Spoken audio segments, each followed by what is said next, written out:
Bismillahirrahmanirrahim. Assalamualaikum warahmatullahi wabarakatuh. Innal hamdalillah nahmaduhu wa nasta'inuhu wa nastaghfiruh wa na'udzu billahi min shururi anfusina wa min sayyiati a'malina. May yahdihillahu fala mudilla lahu wa may yudlil fala hadiya lahu. أشهد أن لا إله إلا الله وحده لا شريك له وأشهد أن محمدا عبده ورسوله يا أيها الذين آمنوا اتقوا الله حق تقاته ولا تموتن إلا وأنتم مسلمون يا أيها الناس اتقوا ربكم الذي خلقكم من نفس واحدة وخلق منها زوجها وبث منهما رجالا كثيرا ونساء واتقوا الله الذي تساءلون به والأرحام إن الله كان عليكم رقيبا يا أيها الذين آمنوا اتقوا الله وقولوا قولا سديدا يصلح لكم أعمالكم ويغفر لكم ذنوبكم ومن يطع الله ورسوله ومن يطع الله ورسوله فقد فاز فوزا عظيما أما بعد فإن أصدق الحديث كتاب الله وخير الهدي هدي محمد صلى الله عليه وآله وسلم وشر الأمور محدثاتها وكل محدثة بدعة وكل بدعة ضلالة وكل ضلالة في النار ثم أما بعد. Jamaah yang dirahmati Allah, kita mendengar dan mengkaji perkataan Syekh Al-Imam Muhammad Ibn Abdul Wahhab rahimahullah dalam salah satu risalahnya yang ringkas namun isinya padat, yaitu Al-Qawaidul Arba'. Jadi beliau mengatakan bahwa al-ibadah la tusamma ibadatan illa ma'at tauhid, kama anna as-salata la tusamma salatan illa ma'at taharah. Ibadah tidak disebut ibadah kecuali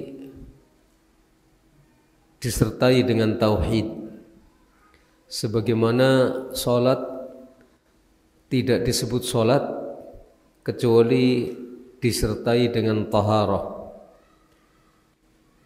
Kata beliau selanjutnya, fa idza dakhala syirku fil ibadah fasadat. Kalau syirik masuk ke dalam ibadah, maka ibadah menjadi rusak.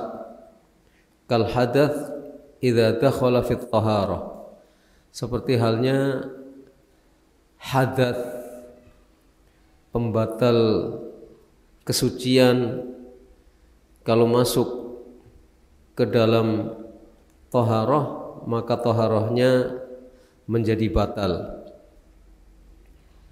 Selanjutnya beliau mengatakan, fa idza arafta anna asy-syirka idza khalata al-ibadata afsadaha wa ahbata al-amala wa sara sahibuhu minal khalidina fin nar, arafta anna ahamma ma 'alaik ma'rifatu dhalik la'alla Allah ay yukhallisaka min hadhihi asy-syabakah wa hiya asy-syirku billah alladhi qala Allah ta'ala fihi innallaha la yaghfiru ay yushraka bihi wa yaghfiru ma duna dhalika liman yasha wa dhalika bima'rifati arba'i qawaid dzakaraha Allah fi kitabih. Apabila engkau mengetahui bahwa syirik jika mencampuri ibadah, maka syirik itu akan merusakkan ibadah. dan akan menjadikan amal sia-sia, serta pelakunya akan kekal di dalam neraka. Kalau kamu sudah tahu itu, maka kamu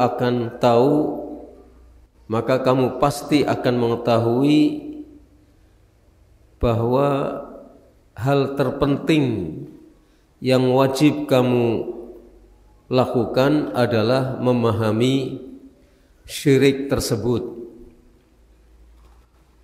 Semoga Allah melepaskan kamu dari jaring-jaring syirik ini. Semoga Allah melepaskan kamu dari jaring-jaring ini, yaitu jaring-jaring syirik kepada Allah yang Allah telah firmankan tentangnya dalam surat An-Nisa ayat 48. Innallaha la yaghfiru ay yushraka bihi wa yaghfiru ma duna dzalika liman yasha. Sesungguhnya Allah tidak akan mengampuni perbuatan dosa syirik, dan Allah akan mengampuni dosa yang selain syirik bagi orang yang Allah kehendaki. Dan itu caranya adalah dengan memahami 4 kaidah, 4 perkara mendasar yang Allah sebutkan di dalam kitabnya. Jadi sebagaimana yang telah kita fahami bahwa syirik ketika memasuki ibadah, ibadahnya jadi rusak. Seperti halnya hadath, ketika memasuki taharah, taharahnya jadi batal. Maka kalau syirik memasuki ibadah, memasuki tauhid, tauhidnya menjadi rusak, menjadi batal. Nah, selanjutnya Syekh rahimahullah mengatakan, kalau kamu sudah tahu itu, bahwa syirik ketika mencampuri ibadah menjadikan ibadahnya rusak dan menjadikan amal jadi sia-sia, tidak berguna, pelakunya akan kekal di dalam neraka, maka hal yang paling penting untuk kita ketahui adalah memahami syirik. Apa kemusyrikan itu? Karena syirik itu membatalkan ibadah. Seperti halnya hadath membatalkan taharah. Wudhu kita jadi batal ketika keluar angin dari belakang atau keluar air dari depan. Wudhunya batal, taharah kita jadi batal. Ketika batal, sholatnya jadi tidak berguna, kecuali harus memperbaiki wudhunya atau memperbaiki taharahnya. Demikian juga ibadah kita jadi batal kalau kemasukan syirik. Menjadi hal penting bagi kita untuk memahami apa itu syirik. Karena kalau orang tidak memahami syirik, bisa jadi dia akan kemasukan oleh kemusyrikan sementara yang bersangkutan tidak menyadari. Mungkin kemusyrikan itu menyusup ke sisi-sisi tertentu dalam kehidupan manusia, dalam kehidupan beribadahnya.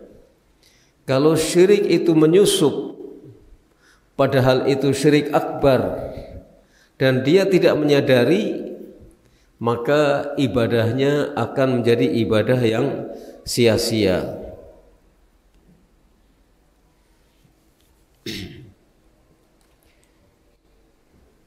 Nabi Ibrahim alaihi salatu wassalam, karena demikian khawatirnya jika kemusyrikan menyusup dalam kehidupannya dan dalam kehidupan keluarganya, maka beliau berdoa kepada Allah SWT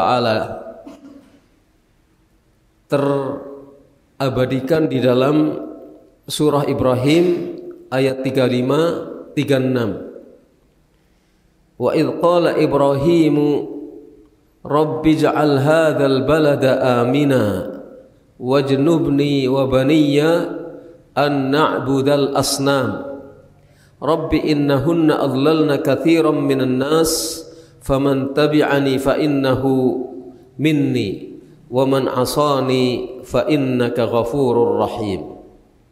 Dan ingatlah tatkala Ibrahim berdoa, Rabbi, ya Allah ya Rabbku, ij'al hadzal balad, jadikanlah negeri ini negeri yang aman. Jadikanlah negeri ini dalam keadaan aman, dan jauhkanlah aku dan anak keturunanku dari menyembah patung-patung. Jadi beliau berdoa kepada Allah agar dijauhkan beliau dan anak keturunannya dari menyembah patung-patung, karena bahaya manusia ketika sudah terjerumus dalam penyembahan kepada patung-patung, kepada yang selain Allah. Kata beliau dalam doanya, Rabbi innahunna adlalna katsiran minan nas. Ya Allah, ya Rabbku, sesungguhnya patung-patung itu telah banyak menyesatkan manusia. Faman tabi'ani fa innahu minni, maka barang siapa yang mengikuti aku, barang siapa yang mengikutiku, niscaya dia termasuk golonganku. Dan siapa yang durhaka kepadaku, sesungguhnya Engkau ya Allah Maha Pengampun dan Maha Penyayang. Jadi sedemikian khawatirnya Ibrahim jika sampai terjerumus dalam penyembahan terhadap berhala. Dan beliau sangat mengkhawatirkan anak keturunannya juga akan terjerumus dalam penyembahan kepada berhala, karena ini adalah syirik akbar. Padahal siapa beliau? Nabi Ibrahim alaihi salatu wassalam. Maka kita sebagai manusia biasa yang hidup tidak lepas dari lingkungan yang banyak terjadi kemusyrikan-kemusyrikan, kita lebih layak untuk lebih khawatir atas diri kita jika terjerumus dalam kemusyrikan-kemusyrikan, karena kemusyrikan itu adalah pembatal dari tauhid kita, pembatal dari keislaman kita.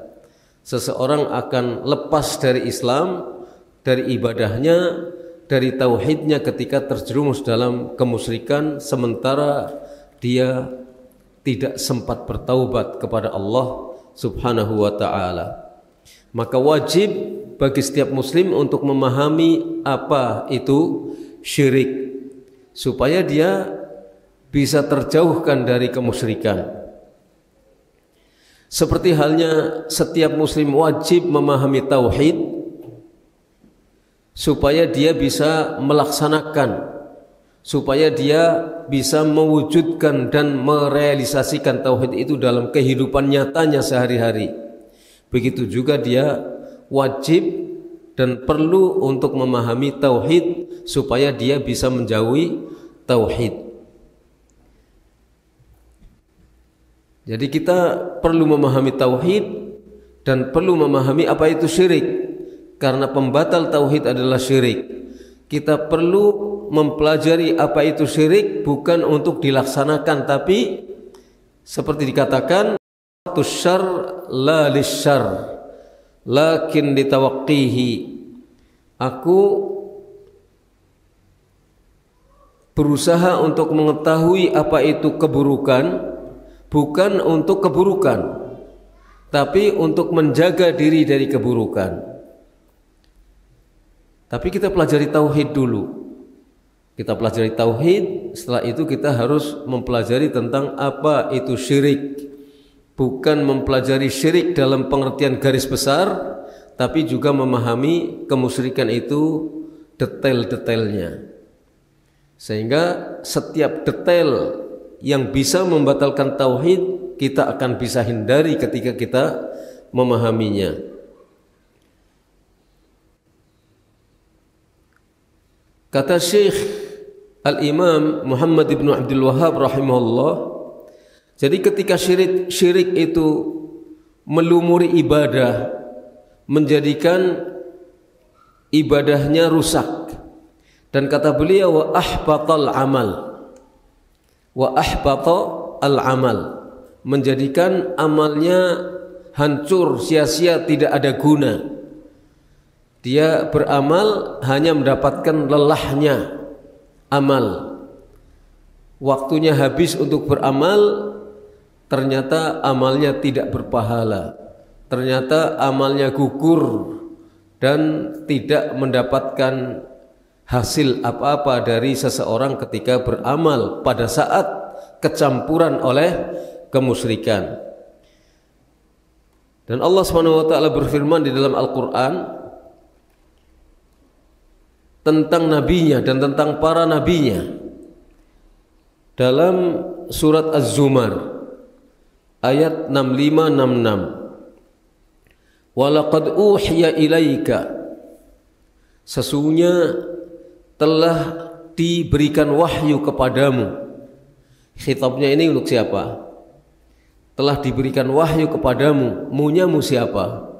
Mu Nabi Muhammad sallallahu alaihi wasallam yang berfirman Allah, firman itu ditujukan kepada nabinya Muhammad sallallahu alaihi wasallam. Wa ilal ladzina min qablika, dan wahyu ini juga telah diberikan kepada orang-orang yang sebelummu. Maksudnya kepada siapa? Kepada rasul-rasul sebelum Nabi Muhammad sallallahu alaihi wasallam.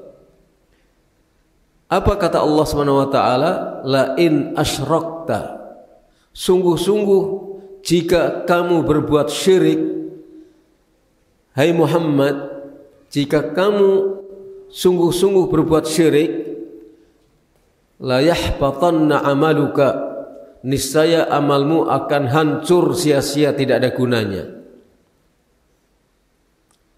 Padahal beliau nabi, diingatkan oleh Allah Subhanahu wa taala, la in asyrakta, tidak peduli apakah itu nabi atau siapapun, kalau sampai melakukan perbuatan syirik, ancamannya sama. Amalnya akan menjadi sia-sia, tidak ada gunanya. La in asyrakta la yahbatanna amaluka, kalau engkau syirik maka akan hancur perbuatanmu, tidak ada gunanya perbuatanmu. Enggak peduli, enggak tebang pilih. Berhubung beliau adalah Rasulullah, lalu bebas berbuat syirik, tidak ada. Karena Allah tidak akan ridho kalau dia beri persekutukan dengan sesuatu yang selain Allah. Apatah lagi kita, sedangkan Rasulnya saja terancam demikian.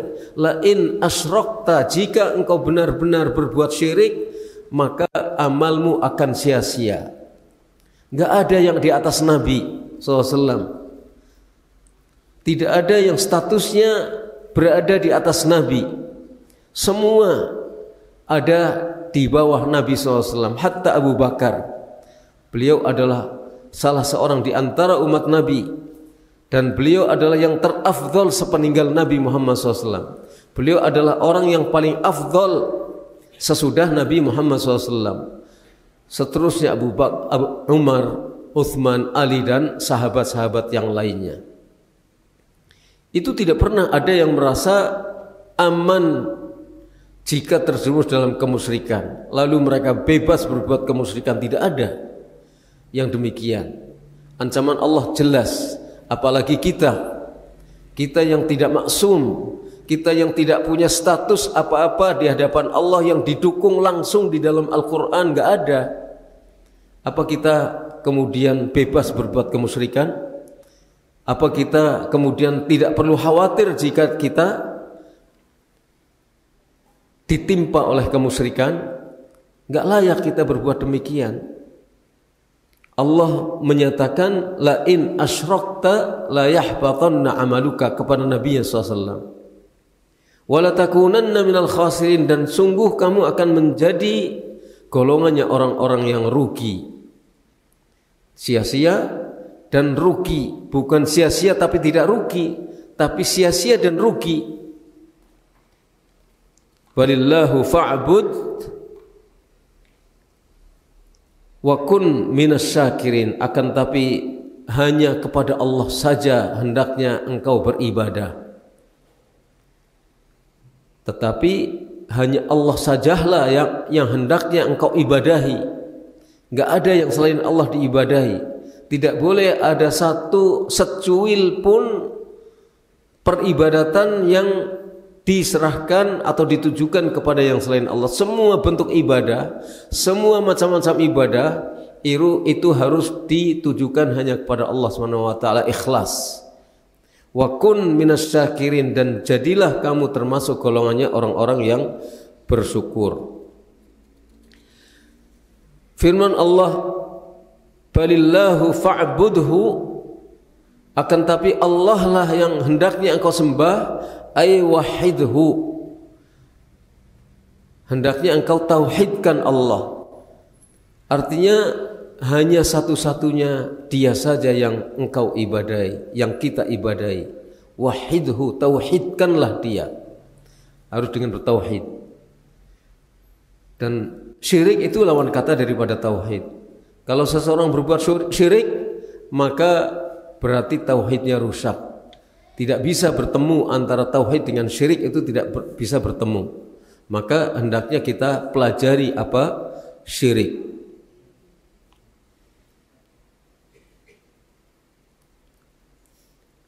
Allah menyatakan dalam firman-Nya surat An-Nisa 48 yang tadi kita baca, innallaha la yaghfiru ay yushraka bihi wa yaghfiru ma duna dzalika liman yasha.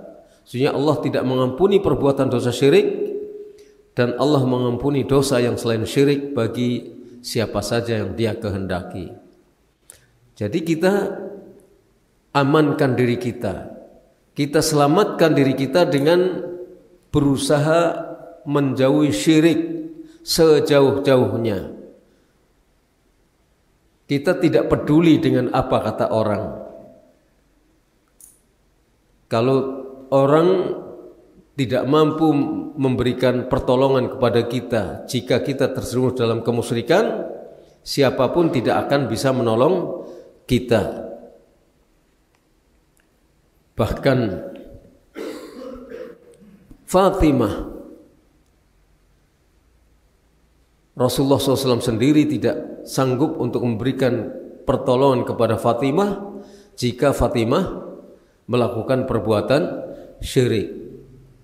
Ibrahim alaihi salatu wassalam tidak bisa memberikan pertolongan apa-apa kepada ayahnya karena ayahnya seorang yang musyrik. Dan demikian juga seluruh Nabi Allah tidak bisa memberikan pertolongan apa-apa kepada kerabat-kerabatnya yang terdekat jika mereka melakukan perbuatan syirik. Maka kewajiban bagi kita untuk memahami atau apa itu kemusyrikan.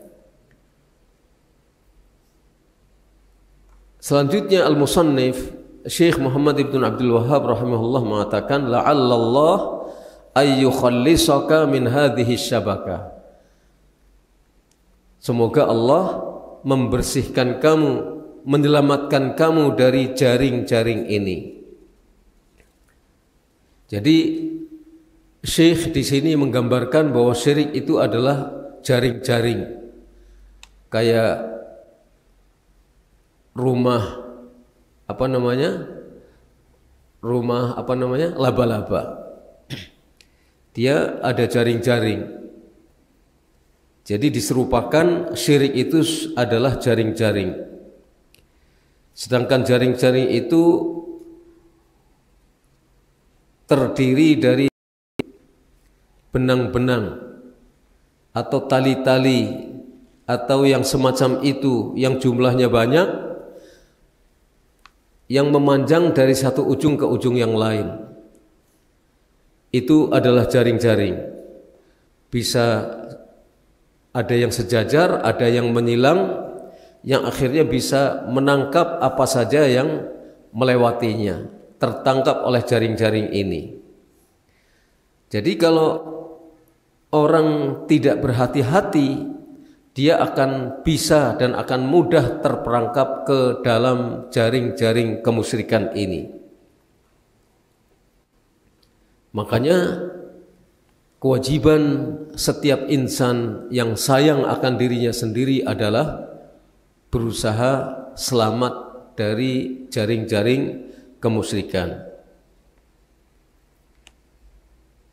Kalau kita sudah memahami bahwa kemusyrikan adalah hal yang paling berbahaya bagi kehidupan kita, yang akan bisa menjerumuskan kita dalam kesengsaraan abadi, yaitu masuk ke dalam neraka, nggak bisa tidak kecuali kita harus menjaga diri dari kemusyrikan-kemusyrikan ini.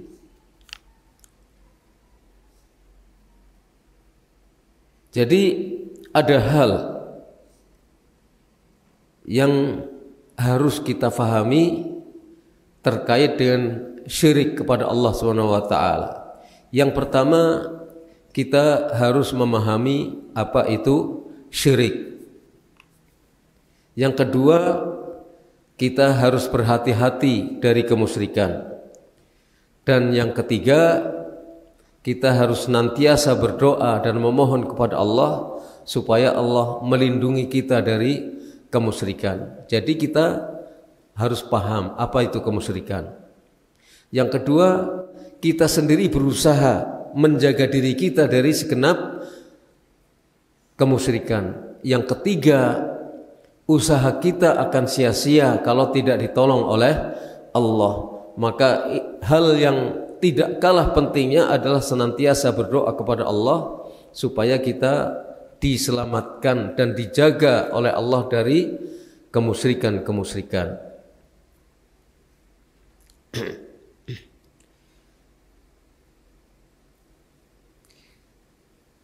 Karena itu dahulu Abu Bakar As-Siddiq radhiyallahu anhu diriwayatkan dalam sebuah hadis yang sahih, diriwayatkan oleh Imam Al-Bukhari di dalam Al-Adabul Mufrad, dan hadis ini disahihkan oleh Syekh Al-Albani rahimahullah di dalam Sahih Al-Adab Al-Mufrad. Rasulullah SAW bersabda kepada Abu Bakar, "Ya Abu Bakrin, lasyirku," saya ulangi, "lasyirku fikum akhfa min dabibin namli." Wahai Abu Bakar, sungguh-sungguh kemusyrikan itu, syirik itu pada diri kalian itu lebih tersamar dari merayapnya semut. Syirik itu lebih samar dari merayapnya semut. Lalu Abu Bakar berkata kepada Nabi SAW, "Wa halis syirku illa man ja'ala ma'allahi ilahan akhar." Kata beliau, bukankah syirik itu kecuali orang yang menjadikan ada sesembahan lain di samping Allah? Apakah syirik itu bukan demikian? Yaitu ketika seseorang menjadikan ada sesembahan yang lain di samping Allah. Maka Nabi SAW bersabda, "Walladzi nafsi biyadihi lasyirku akhfa min dabibin naml. Ala adulluka ala syai'in idza qultahu dhahaba anka qaliluhu wa kathiruh." Kata Nabi, "Walladzi nafsi biyadihi," demi Allah yang jiwaku ada di tangannya, sungguh-sungguh syirik itu lebih samar daripada merayapnya semut. Semut kalau merayap kadang-kadang nggak kelihatan, apalagi kalau misalnya gelap. Apalagi yang menjadi tempat merayapnya semut itu sesuatu yang gelap, semakin samar. Tapi syirik bisa lebih samar daripada merayapnya seekor semut. Inginkah aku tunjukkan kepadamu sesuatu yang jika engkau katakannya maka akan lenyap daripadamu sedikitnya atau banyaknya. Jika engkau katakan hal ini maka kemusyrikan itu akan lenyap dari dirimu, baik itu sedikit maupun banyak. Qala, lalu Nabi bersabda, qul, katakanlah hai Abu Bakar, Allahumma inni a'udzubika an usyrika bika wa ana a'lam wa astaghfiruka lima la a'lam. Ucapkanlah doa, Allahumma inni a'udzubika an usyrika bika wa ana a'lam. Artinya, ya Allah, sesungguhnya aku berlindung diri kepadamu, jangan sampai aku melakukan kemusyrikan sedangkan aku tahu. Ini seseorang tahu syirik. Ketika dia tahu syirik, dia tetap lakukan kemusyrikan itu. Apa ada? Ya banyak. Di antara kaum muslimin mungkin banyak nekat. Karena dia lebih penting urusan dunianya daripada urusan keselamatan dirinya. Maka meskipun dia tahu bahwa itu kemusyrikan, dia tetap lakukan. Kenapa? Tidak mendapatkan taufik dari Allah SWT. Jadi kita jangan sombong. Kita jangan merasa saya sudah tahu itu syirik, saya pasti akan tinggalkan kemusyrikan itu. Loh, kalau Allah menghendaki lain, maka seseorang tidak akan mendapatkan taufik dari Allah SWT. Maka kita perlu berdoa kepada Allah. Salah satu doanya adalah doa ini, Allahumma inni a'udzubika an usyrika bika wa ana a'lam. Ya Allah, aku berlindung diri kepadamu jangan sampai berbuat syirik yang aku tahu. Karena ada orang-orang yang tahu itu syirik tetap diterjang.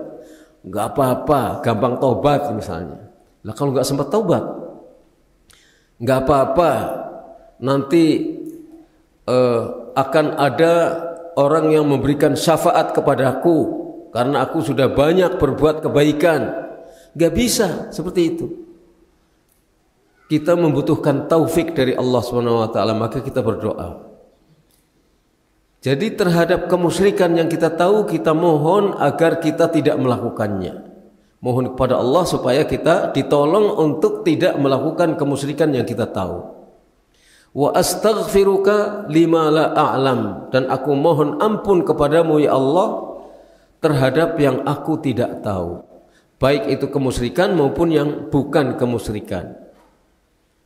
Aku mohon kepadamu ampunan terhadap apa yang aku tidak tahu, karena banyak di antara hal yang mungkin kita tidak menyadari kita terjerumus dalam kemusyrikan, termasuk syirik asghar di dalamnya, riya, sum'ah dan yang lain-lainnya. Jadi kita perlu selalu mengucapkan doa yang semacam ini supaya kita diselamatkan oleh Allah SWT.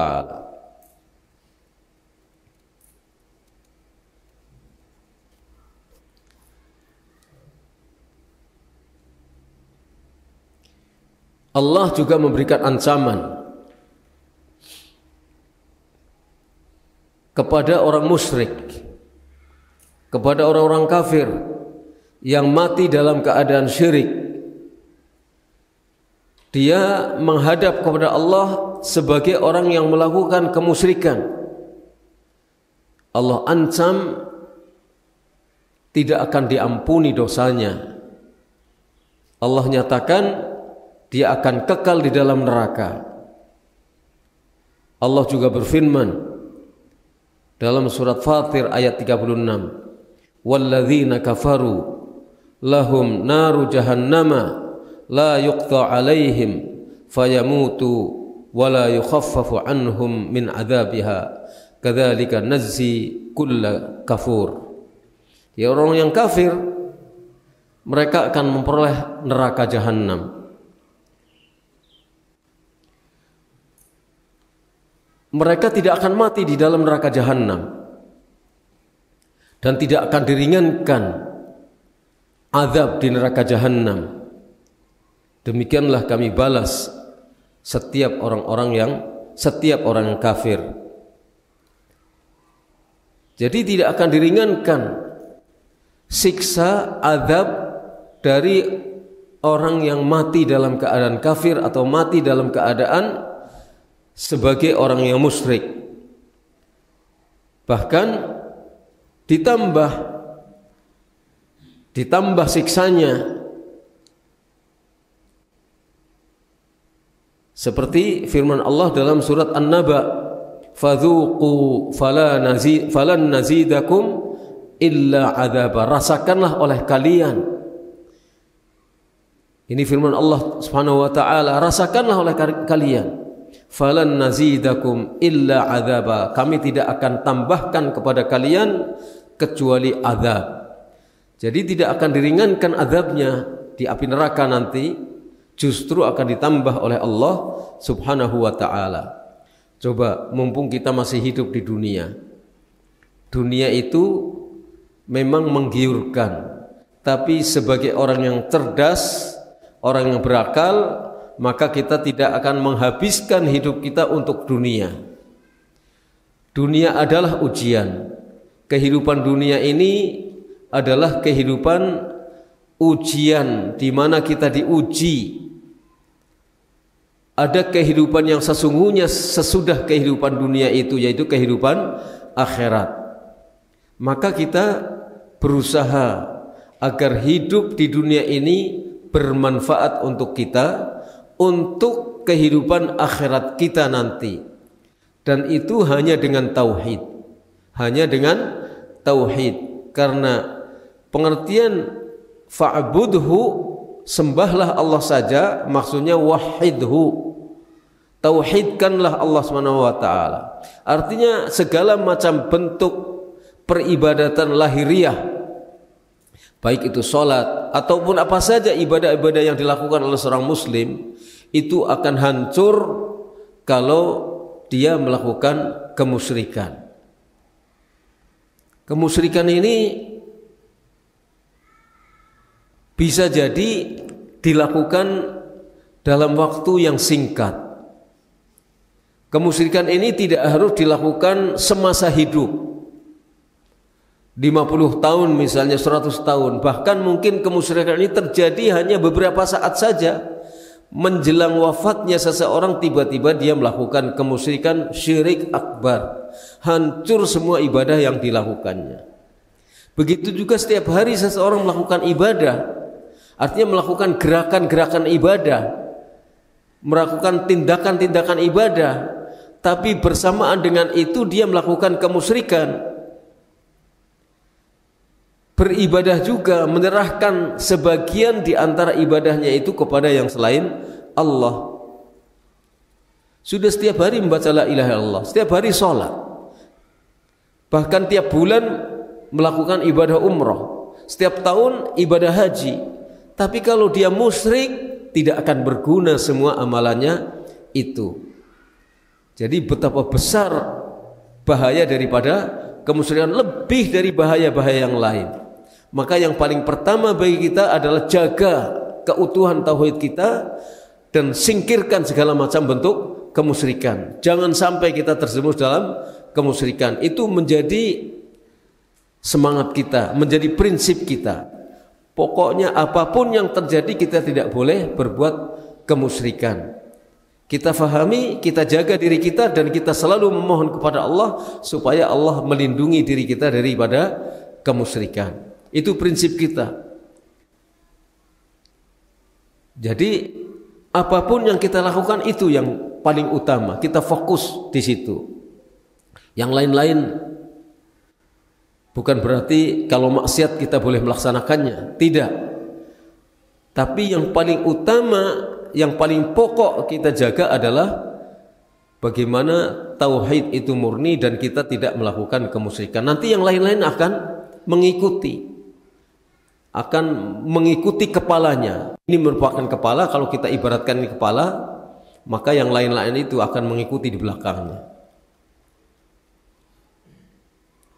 Kemaksiatan, kezaliman, macam-macam itu akan mengikuti ini. Karena kalau kita sudah paham tauhid, kita akan berusaha menjaga tauhid itu menjadi semakin utuh, semakin sempurna, semakin baik, semakin indah. Dan segala yang merusakkan tauhid kita singkirkan, kemusyrikan dan hal-hal yang menjadi turunan dari kemusyrikan itu. Jadi itu yang harus kita lakukan.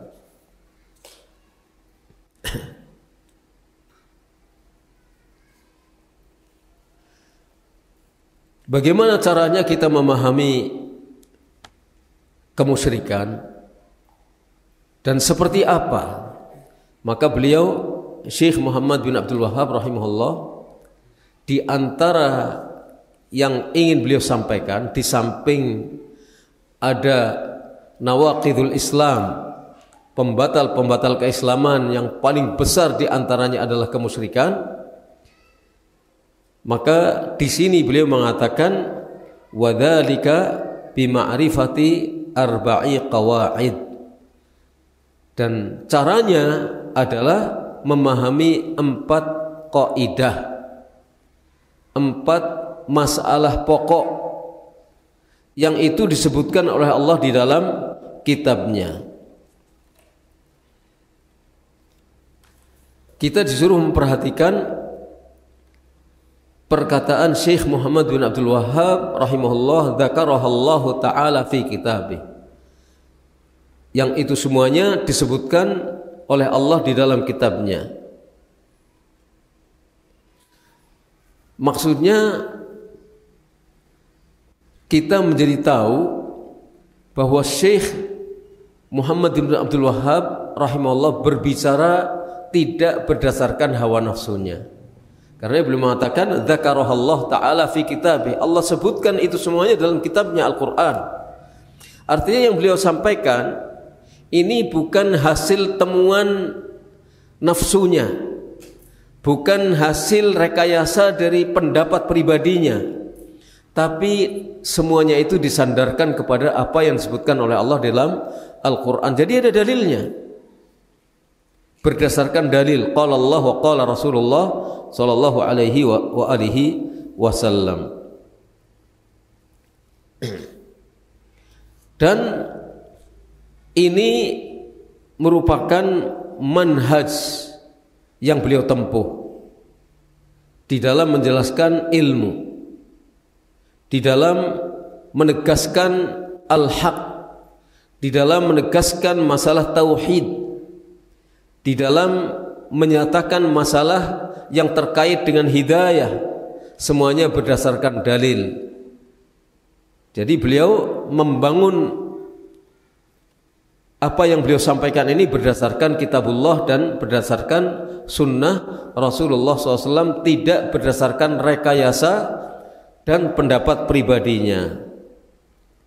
Jadi tidak benar kalau beliau itu hanya memperturutkan hawa nafsunya, tidak benar.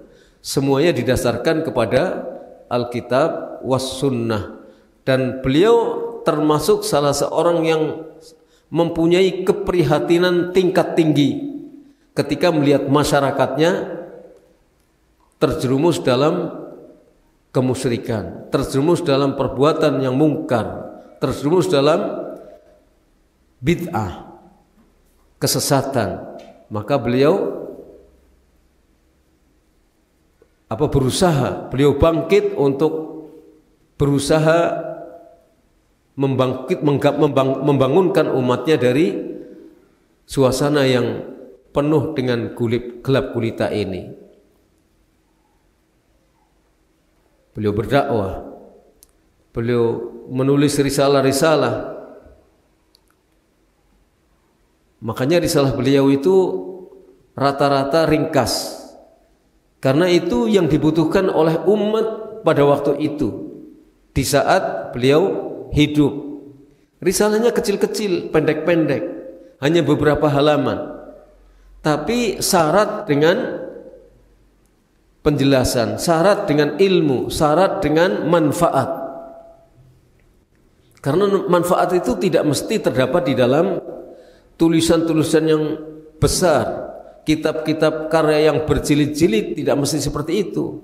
Meskipun itu juga bermanfaat, Tapi kadang-kadang manfaat itu justru terdapat pada tulisan-tulisan yang ringkas. Kalau ternyata itu tepat sasaran kepada orang-orang yang membutuhkan saat itu, tidak membutuhkan keterangan yang panjang-panjang, tapi membutuhkan kepada penjelasan-penjelasan yang ringkas, praktis, dan gampang difahami. Itu yang beliau lakukan.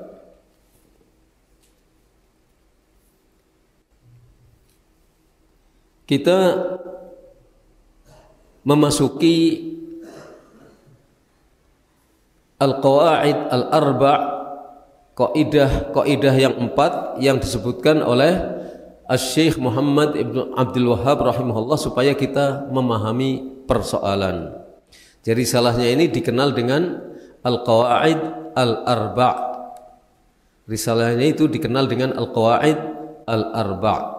Ini merupakan kaidah yang agung, besar, dan setiap muslim membutuhkannya. Dan ternyata sampai saat ini sudah ditinggalkan ratusan tahun yang lalu oleh Syekh Muhammad bin Abdul Wahhab rahimahullah. Risalah kecil saja, Al-Qawaidul Arba' mungkin hanya 2 atau 3 halaman. Tapi sampai sekarang manfaatnya terasa. Setiap ulama atau banyak di antara ulama yang terus memberikan penjelasan kepada umat tentang arti penting daripada Al-Qawaidul Arba'. Banyak ulama yang mensyarah lewat pengajian atau lewat tulisan atau lewat ceramah-ceramah, dan manfaatnya sangat banyak sehingga kita tidak pernah tidak merasa butuh kepada tulisan atau risalah yang semacam ini. Kita masuk saja tentang al-qaidatul ula. Kata beliau rahimahullah, al-qaidatul ula, kaidah yang pertama, an ta'lama annal kuffara alladhi qatalahum Rasulullah SAW muqirruna bi anna Allah huwal khaliqul mudabbir wa anna dzalika lam yudkhilhum fil Islam. Yang pertama, hendaknya kamu tahu bahwa orang-orang kafir yang diperangi oleh Rasulullah SAW, orang-orang kafir yang diperangi oleh Rasulullah SAW, orang kafir mana? Orang kafir Quraisy. Yang utama adalah orang-orang kafir Quraisy. Pertama yang diperangi oleh Rasulullah adalah orang-orang kafir Quraisy. Muqirrun, mereka mengakui bi annallaha, bahwa Allah Ta'ala adalah al-khaliq al-mudabbir, pencipta yang mengatur, yang mengatur segala urusan semua makhluk. Wa anna dzalika, tapi pengakuan mereka ini tidak memasukkan mereka ke dalam Islam. Mereka semua mengakui bahwa Allah adalah pencipta yang mengatur segala alam semesta. Tapi sekedar pengakuan ini tidak menjadikan mereka disebut orang Islam. Mereka tetap dalam kekafirannya, mereka tetap dalam kemusyrikannya, meskipun mereka mengakui bahwa pencipta alam semesta satu-satunya adalah Allah, bahwa pengatur alam semesta itu hanyalah Allah. Lalu beliau membawakan dalil. Tidak semua dalil yang beliau sampaikan, tapi ini contoh dalil. Contoh dalil, di sana banyak sekali dalil-dalil yang lain. Salah satu contohnya adalah firman Allah di dalam surat Yunus ayat 31. Qul may yarzuqukum minas sama'i wal ard amman yamliku as-sam'a wal absara wa may yukhrijul hayya minal mayyit wa yukhrijul mayyita minal hayy wa may yudabbirul amra fasayaquluna Allah faqul afala tattaqun. Ini surah Yunus ayat 31. Allah perintahkan kepada nabinya, qul, hai Muhammad, katakan kepada siapa? Kepada orang-orang kafir itu, kepada orang-orang musyrikin. Apa katanya? Supaya melemparkan pertanyaan ini, man yarzuqukum, siapa yang memberikan rizki kepada kamu dari langit maupun dari bumi?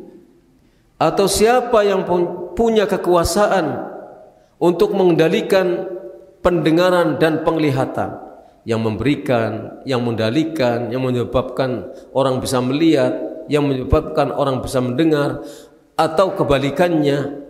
Siapa coba? Wa may yukhrijul hayya minal mayyit, dan siapa yang mengeluarkan yang hidup dari yang mati dan mengeluarkan yang mati dari yang hidup? Wa may yudabbirul amr, dan siapa yang mengatur segala urusan? Jadi Nabi mendapatkan perintah dari Allah untuk apa? Bertanya kepada orang-orang musyrikin, siapa yang memberikan rizki dari langit dan bumi? Siapa yang memiliki kekuasaan untuk memberikan pendengaran dan penglihatan? Siapa yang punya kekuasaan untuk yang menghidupkan dari yang mati dan yang mati dari yang hidup? Dan siapa yang punya kekuasaan untuk mengatur segala urusan? Ketika ditanya itu, Allah pastikan, fasayaqulunallah, niscaya mereka menjawab Allah. Faqul afala tattaqun, oleh karena itu katakanlah kepada mereka, mengapa kalian tidak bertakwa? Sudah tahu yang memberikan rezeki hanyalah Allah. Sudah tahu yang punya kekuasaan terhadap pendengaran dan penglihatan Allah. Sudah tahu yang mengatur urusan Allah, yang mematikan, yang menghidupkan Allah. Tapi mengapa kalian, wahai orang-orang musyrikin, tidak bertakwa kepada Allah, tidak takut kepada Allah? Kata Syekh Abdul Razak hafizahullah, kaidah yang pertama ini merupakan kaidah yang agung, kaidah yang sangat penting, yaitu kita harus tahu, harus memahami bahwa orang-orang kafir, orang-orang musyrikin yang dicela di dalam Al-Quran, dan celaan terhadap mereka sangat banyak di dalam Al-Quran, dan diperangi oleh Rasulullah Sallallahu Alaihi Wasallam. Dihalalkan darahnya, dihalalkan hartanya. Semua itu mereka ternyata mengakui bahwa pencipta alam semesta itu adalah Allah, bahwa pemberi rizki adalah Allah. Jadi kita harus tahu itu. Ini kaidah yang sangat penting. Kalau kita memahami kaidah ini, kita akan faham. Oh, ternyata orang-orang kafir, kaum musyrikin yang diperangi oleh Rasulullah SAW, semuanya mengakui bahwa pencipta alam semesta adalah Allah, yang memberikan rizki adalah Allah. Mereka tidak pernah mengatakan bahwa yang menciptakan itu adalah patung-patung. Yang menciptakan alam semesta, nggak pernah mereka mengatakan adalah patung-patung. Dan mereka tidak pernah mengatakan bahwa yang memberikan rizki kepada mereka adalah patung-patungnya. Tidak pernah mengatakan demikian.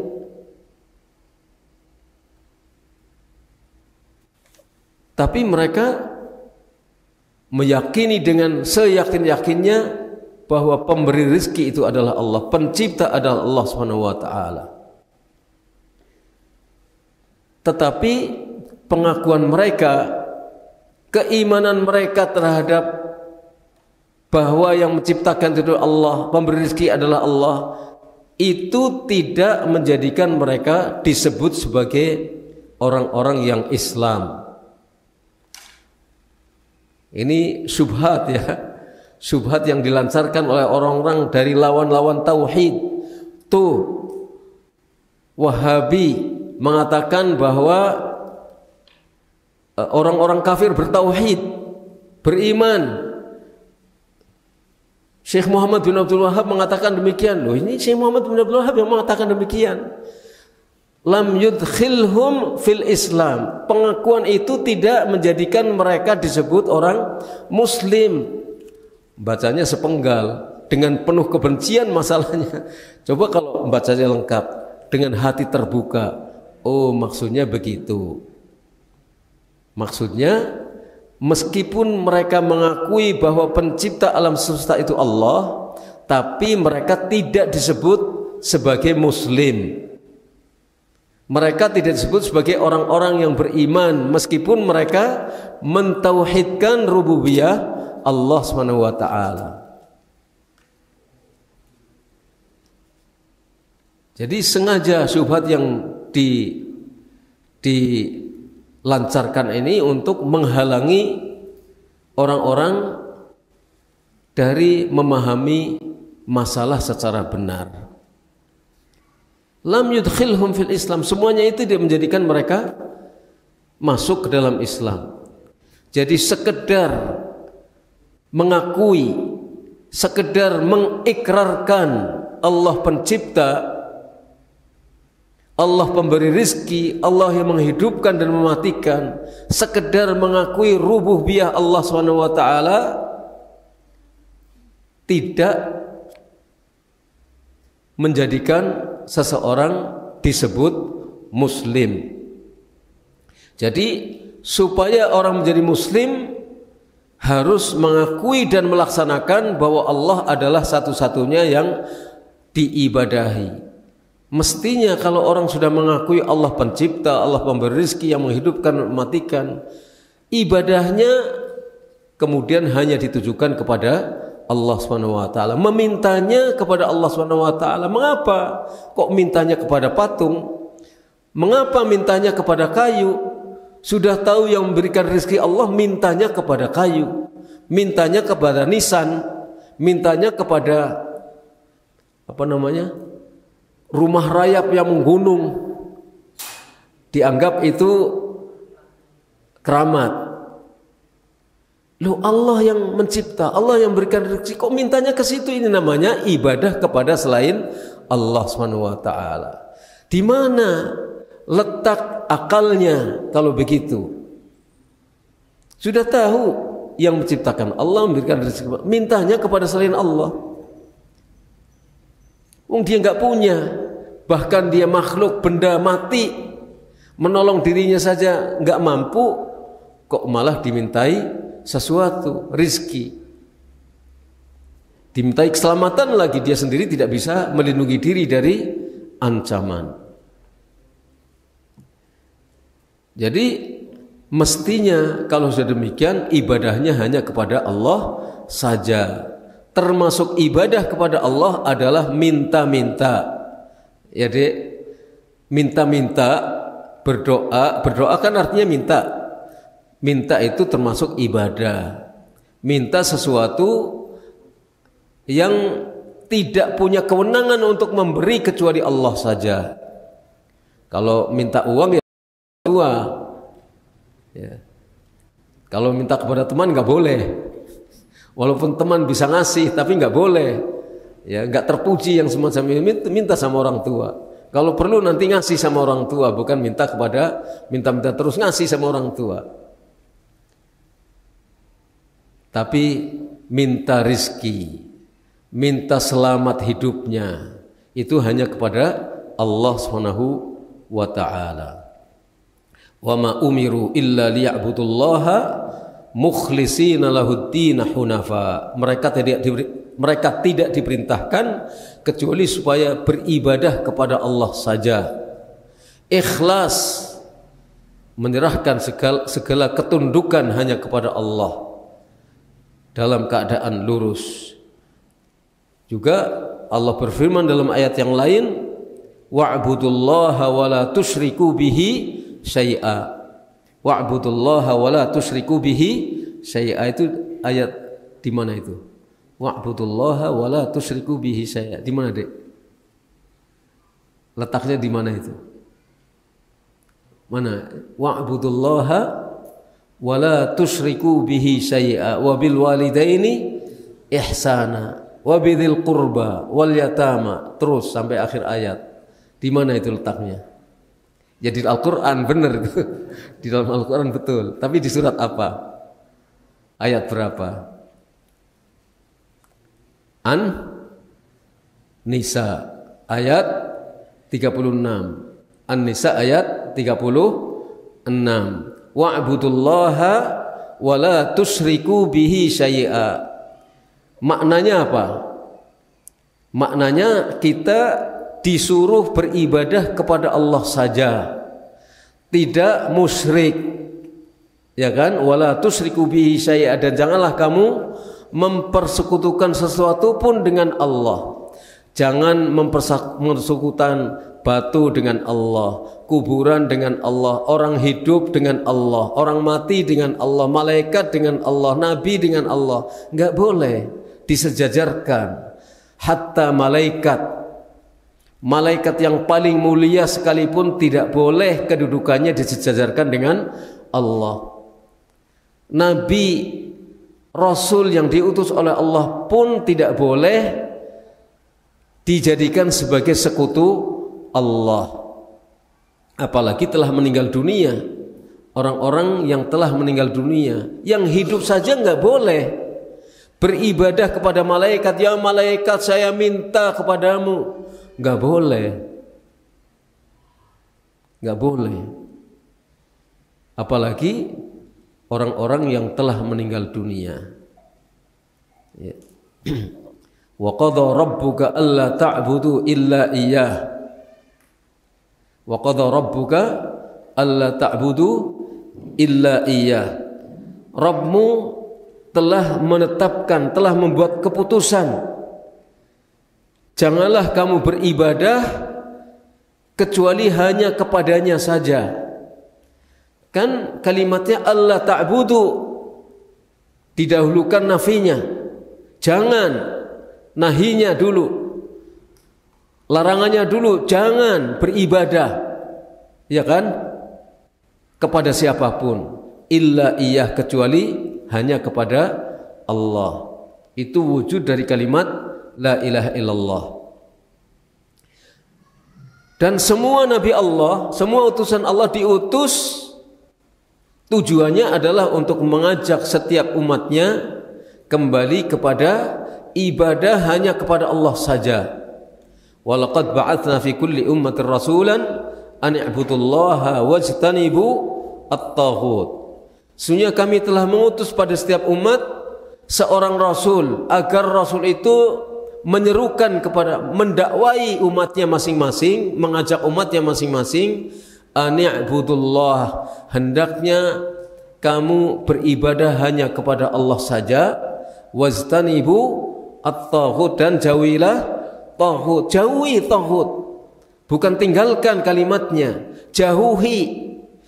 Artinya sejauh-jauhnya, jangan mendekat. Bukan sekedar tinggalkan, tapi jangan mendekat. Jauhi taghut. Taghut adalah setiap yang disembah selain dari Allah. Dan banyak lagi yang menunjukkan bahwa tidak cukup orang mengakui Allah itu pencipta dan pemberi rizki satu-satunya, tapi harus ibadah kepada Allah, dan ibadahnya harus ikhlas. Ibadah ikhlas itu artinya tidak dicampuri ibadahnya di samping kepada Allah juga kepada selain Allah. Banyak ayat yang menyatakan demikian.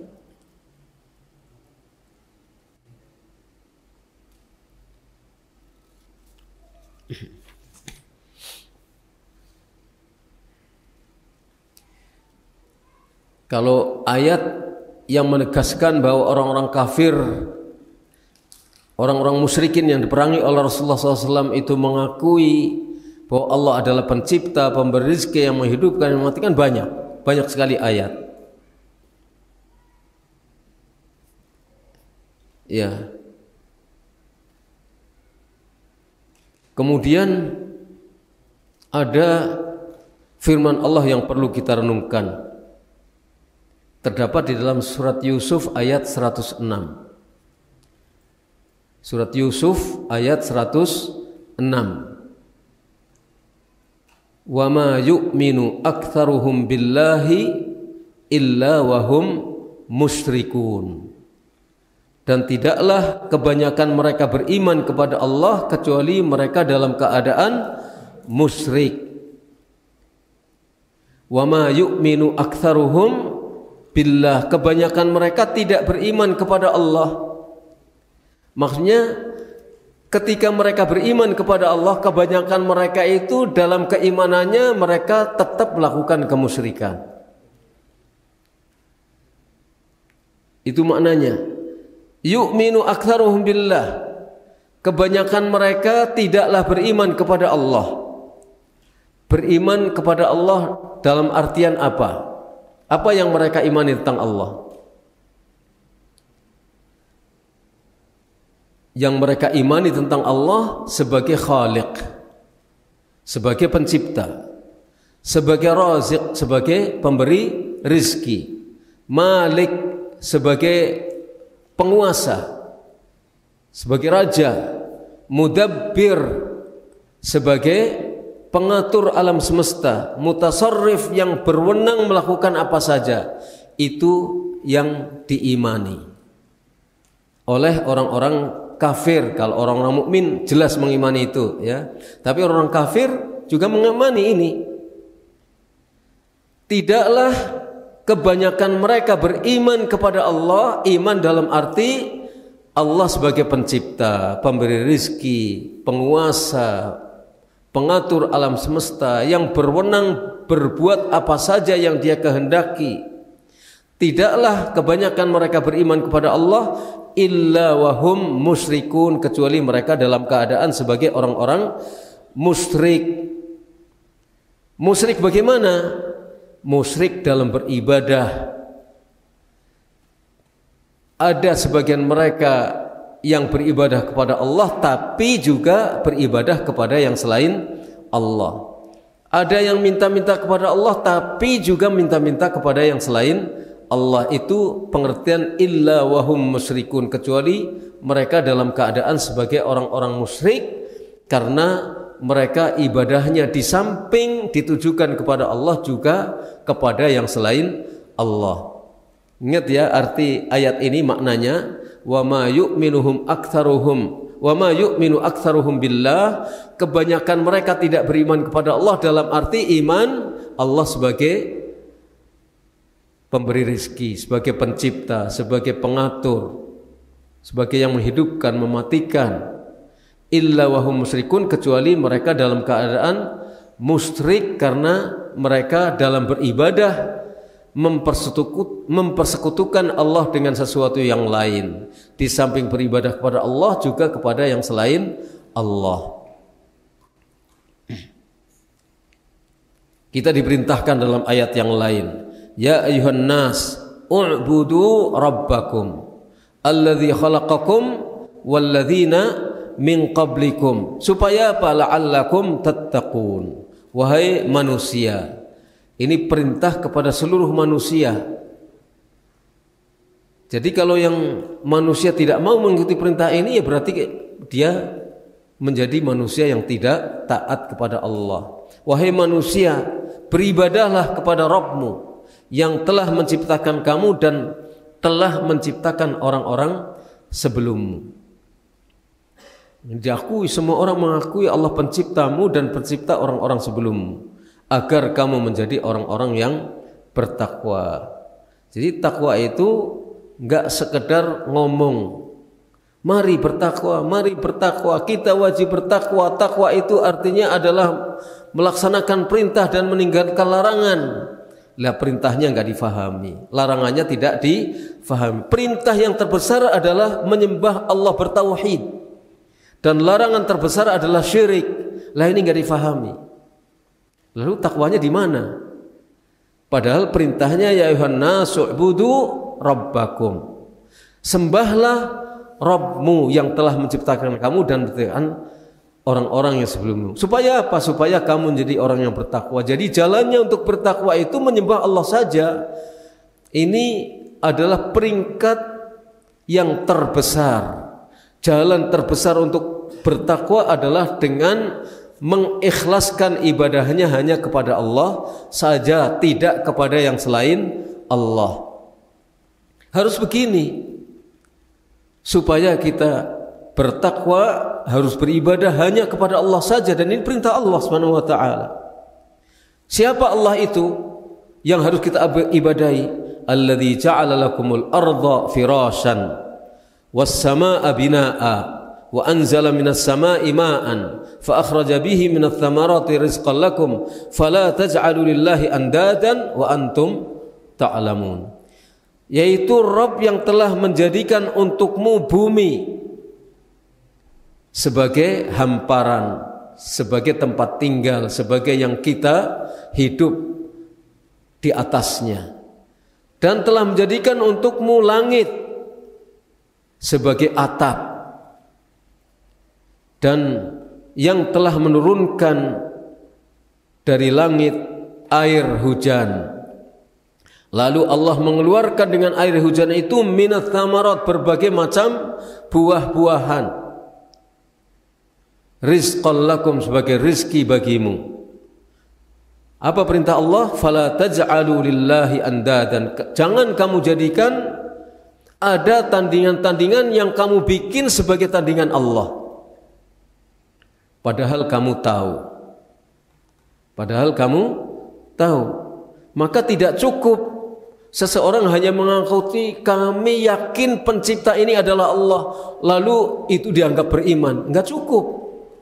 Harus beribadah kepada Allah. Kalau meyakini Allah pencipta dan pemberi rezeki lalu tidak mau beribadah hanya kepada Allah saja, berarti dia orang yang bodoh, super bodoh, dan super durhaka yang seperti itu. Ini kalimat super itu dari saya, bukan dalam Al-Quran istilahnya orang kafir, orang musyrik. Tapi ya, mana lagi yang lebih tinggi dari sebutan sebagai, artinya lebih dahsyat dari sebutan sebagai orang musyrik dan orang kafir. Sudah sampai mentok dahsyatnya kedurhakaan dengan disebut sebagai orang kafir dan orang musyrik. Kalau kita kadang untuk menyangatkan perlu kita tambahi super apa segala macam.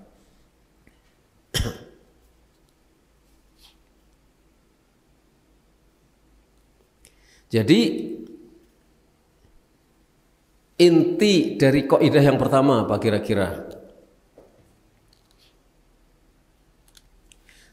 Intinya kaidah yang pertama itu adalah bahwa hanya dengan seseorang menyatakan dan mengikrarkan, meyakini bahwa Allah sebagai pencipta, Allah sebagai pemberi rezeki, Allah sebagai pemberi nikmat satu-satunya, Allah sebagai pengatur segala urusan, itu tidak cukup disebut sebagai orang yang bertauhid. Tidak cukup untuk disebut sebagai orang yang bertauhid. Ini kaidah yang pertama, kaidah yang sangat agung. Harus kita ingat-ingat, enggak cukup orang itu disebut sebagai orang mukmin, sebagai orang yang bertauhid, sebagai orang yang beribadah kepada Allah hanya dengan mengaku, hanya dengan meyakini Allah itu pencipta, Allah pemberi rizki.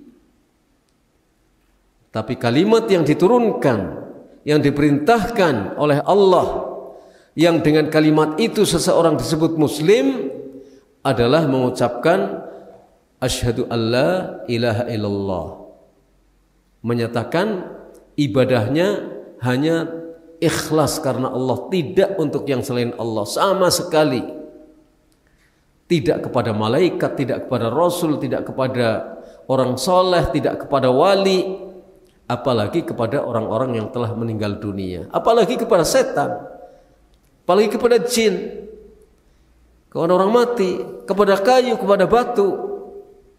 Sedangkan kepada malaikat saja tidak boleh. Kepada para rasul saja ketika hidup tidak boleh menyembah rasul.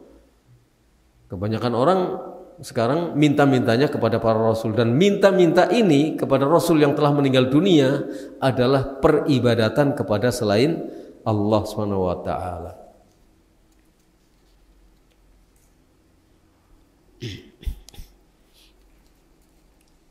Ini adalah kaidah yang pertama.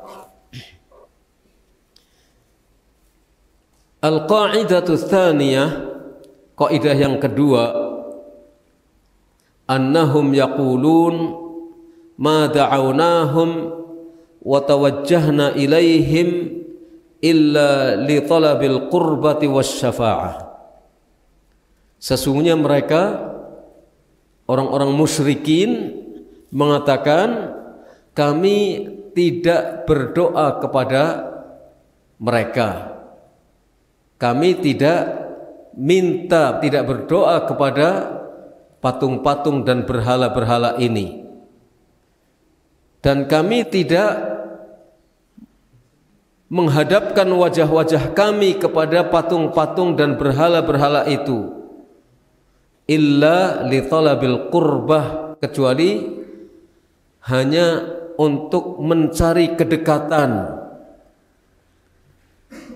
kepada Allah maksudnya, wasyafa'ah, dan untuk mencari syafaat melalui patung-patung dan berhala-berhala ini atau orang-orang yang telah meninggal dunia ini.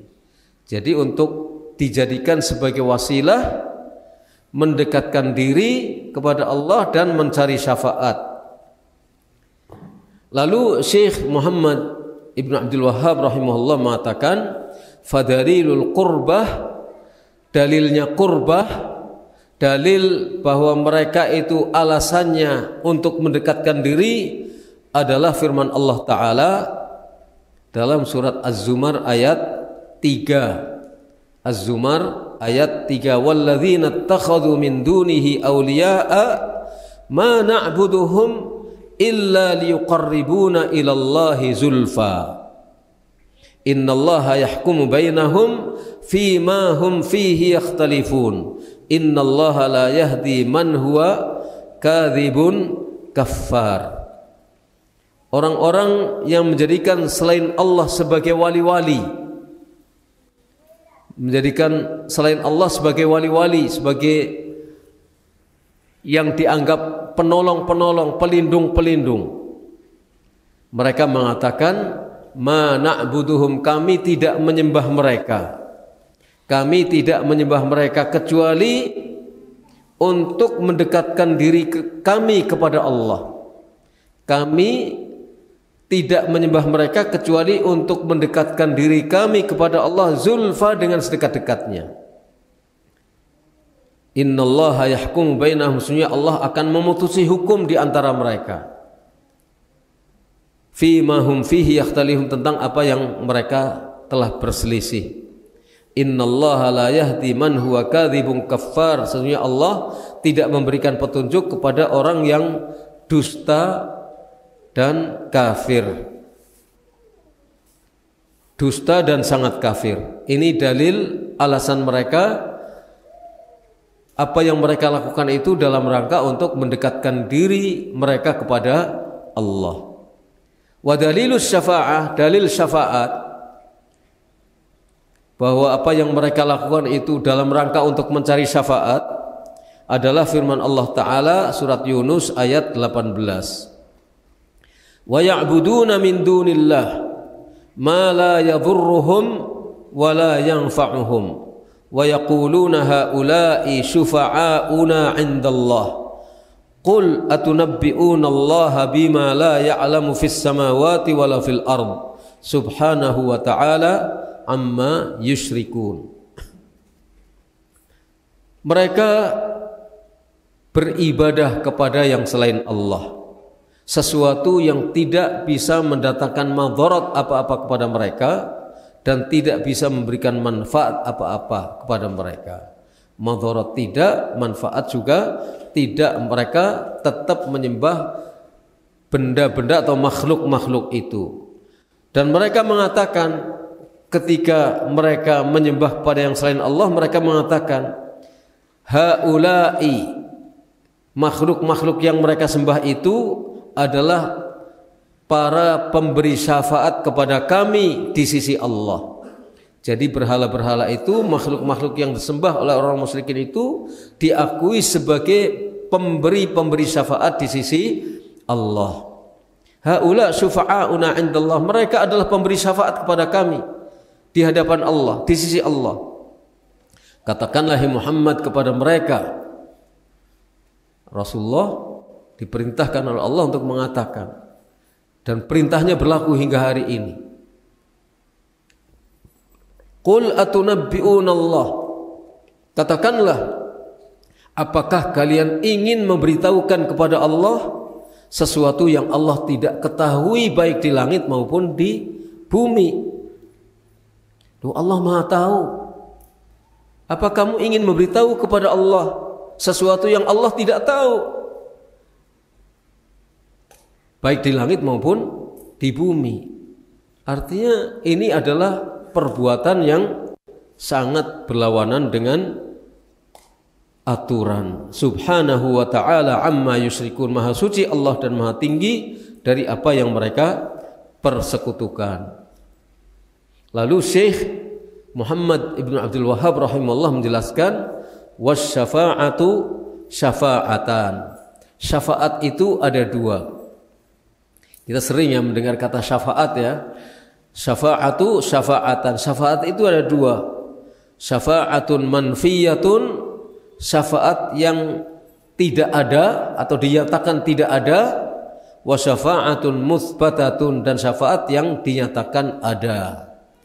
Maksudnya dinyatakan di dalam syariat, di dalam Al-Quran, dalam hadis, yang dinyatakan tidak ada dan yang dinyatakan ada. Ada dua syafaat. Syafaat yang hakikatnya tidak ada dan syafaat yang hakikatnya ada.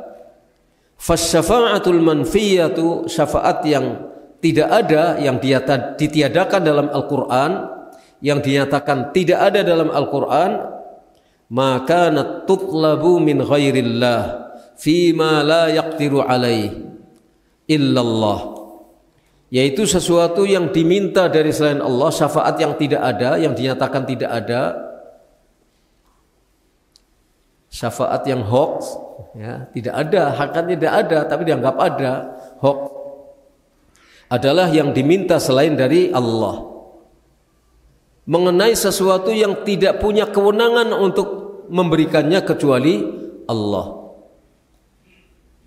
mengenai sesuatu yang tidak mampu untuk melakukannya kecuali Allah. Contohnya rizki, memberikan hidup dan lain sebagainya, itu tidak ada yang punya kewenangan kecuali Allah. Wad dalil qauluhu ta'ala, dalilnya adalah firman Allah Ta'ala, ya ayyuhalladzina amanu anfiqu mimma razaqnakum min qabli ay ya'tiya yawmun la bay'un fihi wala khullatu wala syafa'ah wal kafiruna humudz zalimun. Wahai orang-orang yang beriman, berinfaklah, infakkanlah dari apa yang kami telah berikan kepadamu sebagai rizki.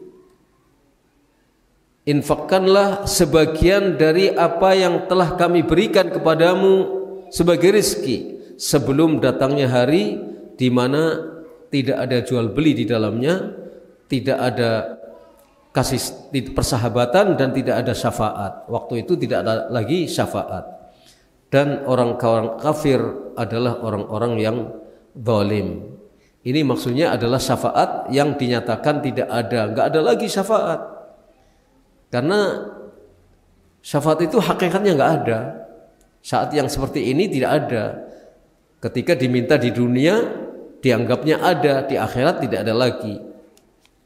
Wasyafa'atul mutsbatah, syafaat yang dinyatakan ada, thabit, hiyallati tutlab min Allah, yaitu sesuatu syafaat yang diminta dari Allah. Jadi kalau kita ingin mendapatkan syafaat dari Nabi, kita mintanya kemana sekarang?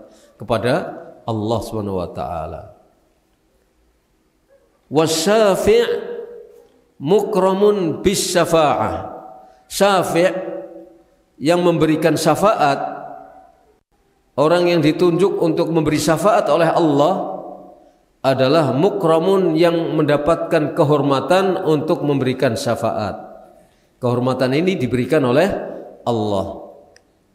Wal masfu' lah, yang mendapatkan syafaat, man radhiyallahu qawlahu wa amalahu ba'dal idzni. Yang mendapatkan syafaat adalah yang Allah ridhoi apanya, baik perkataannya maupun perbuatannya. Kapan? Sesudah ada izin dari Allah.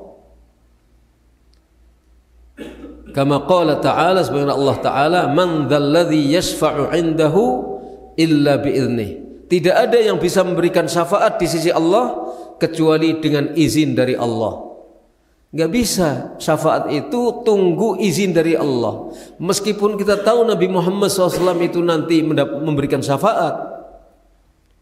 Ada syafaat kubra, ada syafaat kepada umatnya, ada syafaat untuk mengeluarkan orang yang masuk neraka sehingga masuk surga, untuk yang di surga diangkat derajatnya ke surga yang lebih tinggi. Itu adalah syafaat yang nanti bakal diberikan oleh Nabi SAW. Tapi Nabi SAW tidak akan bisa memberikan syafaat ini kecuali setelah mendapatkan izin dari Allah. Nanti setelah mendapatkan izin dari Allah, enggak sekarang. Nanti setelah mendapatkan izin dari Allah. Kalau kita minta sekarang syafaat kepada siapa? Kepada Nabi? Ya enggak mungkin. Enggak mungkin. Mintanya kepada Allah Subhanahu wa taala. Mintanya kepada Allah. Karena tidak ada yang memberikan syafaat di sisi Allah kecuali dengan izinnya. Dan ini juga merupakan kaidah yang sangat agung. Kaidah yang sangat agung. Kalau kita memahami masalah ini, maka kita akan berhati-hati. Kita akan berhati-hati. Dan ini merupakan penyempurna dari kaidah yang pertama.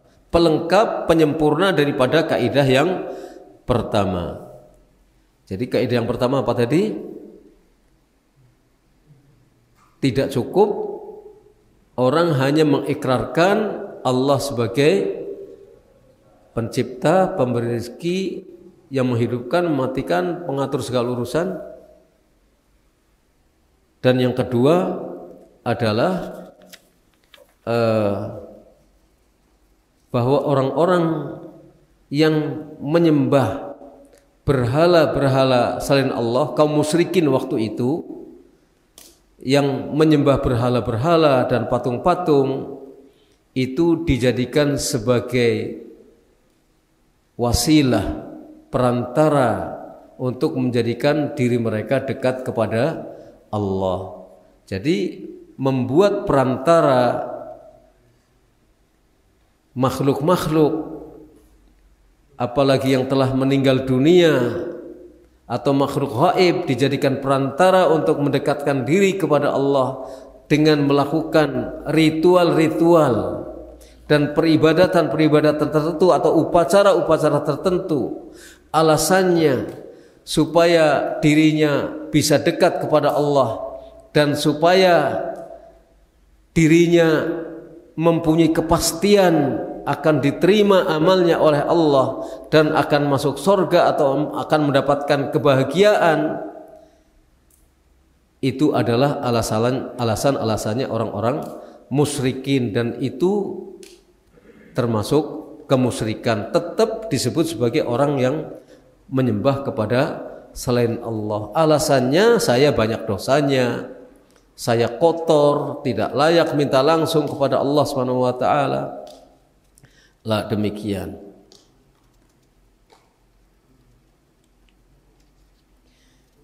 Jadi kalau mereka seperti yang disebutkan dalam kaidah pertama, bahwa pencipta alam semestanya Allah, mengapa mereka tidak percaya kalau mereka harus beribadah kepada Allah langsung dan tidak melalui perantara-perantara yang mereka buat sebagai tandingan-tandingan bagi Allah? Mintanya kepada perantara-perantara ini. Lu minta kepada Allah, kau mintanya malah kepada perantara-perantara. Tawakalnya kepada perantara. Kalau sudah ada perantara yang mereka yakini ini dulu orang soleh, makbul doanya, orang baik, orang soleh yang pasti akan dikabulkan doanya oleh Allah, terus tentram hatinya, ada tawakal, ada rasa ketenangan dalam hatinya ketika sudah menjadikan si fulan sebagai perantara. Si fulan yang telah meninggal dunia atau si fulan yang punya kekuatan keramat, itu hatinya merasa tentram. Maka ini adalah sesuatu yang dulu biasa dilakukan oleh kaum musyrikin. Lah kalau ada orang muslim yang melakukan hal-hal seperti ini, berarti dia menghidupkan kembali tradisi-tradisi orang-orang musyrikin. Jadi kita harus memahami kaidah kedua ini, bahwa yang seperti itu termasuk kemusyrikan kepada Allah. Jadi kita harus hindari. Kan tadi kan kita harus paham syirik. Nah, termasuk syirik adalah apa yang disebutkan dalam kaidah kedua ini. Jadi yang pertama alasannya untuk mendekatkan diri kepada Allah. Yang kedua alasannya itu pemberi syafaat kepada kami. Jadi ada dua alasan yang sebenarnya alasan ini sudah ada sejak dulu. Sepertinya sekarang ini sebagai alasan baru, padahal bukan. Itu sudah ada semenjak zaman kaum musyrikin. Jadi dulu sekali, kuno sekali. Ya, kuno sekali, bukan barang baru. Bukan barang baru. Kalau bukan barang baru namanya enggak bid'ah. Ya, artinya kemusyrikan yang mereka lakukan itu adalah kemusyrikan yang sudah turun-temurun sejak dahulu. Jadi bukan barang baru. Nah, jadi istilah bid'ah nggak bisa diterapkan di sini. Ya, itu justru itu perbuatan bid'ah sejak dahulu. Itu adalah perbuatan bid'ah yang diadakan dalam agama yang tidak dicontohkan oleh Rasulullah Shallallahu Alaihi Wasallam. Bahwa syafaat itu ada dua, syafaat yang sesungguhnya tidak ada dan syafaat yang sesungguhnya ada. Yaitu syafaat yang dinyatakan tidak ada dalam Al-Quran itu adalah syafaat manfiyah. Kemudian syafaat yang dinyatakan ada adalah syafaat yang ada dalam Al-Quran dan diakui di dalam Al-Quran. Pedomannya adalah kalau syafaat yang sesungguhnya tidak ada adalah yang diminta kepada selain Allah. Misalnya meminta syafaat kepada Nabi. Sekarang jauh-jauh membuang waktu, tenaga, pikiran, uang, kemudian kesana hanya untuk minta syafaat Nabi SAW. Nabi sudah meninggal dunia. Para sahabat dulu nggak pernah ada yang datang ke kuburan Nabi untuk mengadukan masalah-masalah yang melanda mereka, baik kehidupan pribadi ataupun kehidupan bermasyarakat atau politik. Tidak pernah ada yang mengadu, ya Rasulullah, tolong kamu berikan syafaat kepada, tolong engkau supaya kami bersatu. Enggak begitu. Tidak pernah ada di antara sahabat, padahal waktunya dekat dan mereka sahabat Nabi SAW. Enggak ada yang melakukan seperti itu.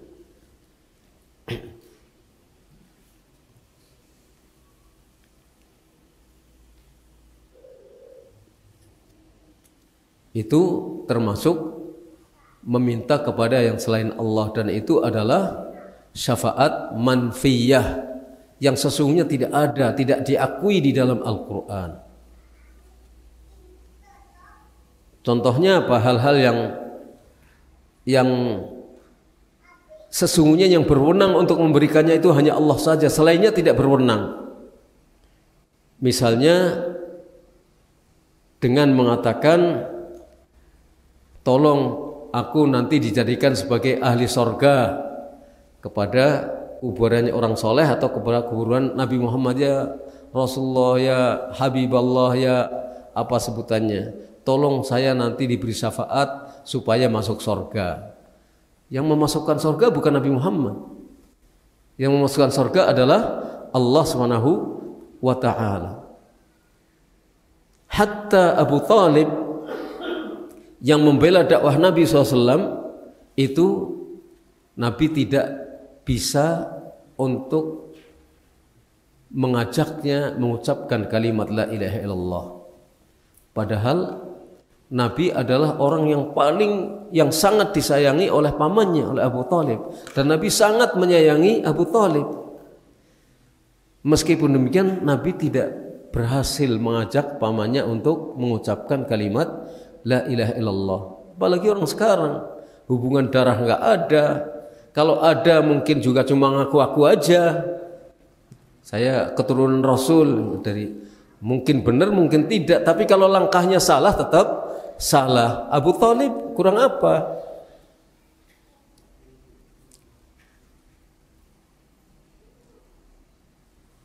Tolonglah aku supaya tidak masuk neraka. Itu bukan kewenangan manusia, bukan kewenangan makhluk, tapi Allah SWT. Tolong aku supaya istiqomah dalam keimanan. Istiqomah dalam keimanan kok minta-minta kepada selain Allah. Tolong supaya saya terjaga dari kekeliruan-kekeliruan, supaya aku mendapatkan hidayah, supaya keturunanku soleh. Itu mintanya hanya kepada Allah dan tidak kepada yang selain Allah.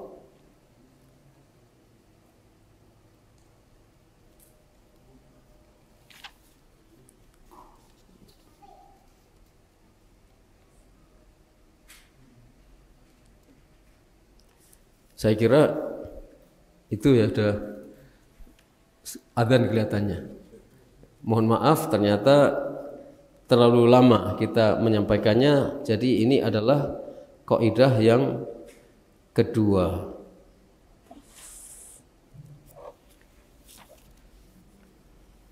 Kita akhiri dulu sampai sekian. Wassallallahu ala nabiyina Muhammad wa ala alihi wa sahbihi ajma'in. Subhanakallahumma hamdika asyhadu an la ilaha illa anta astaghfiruka wa atubu ilaik. Assalamualaikum warahmatullahi wabarakatuh.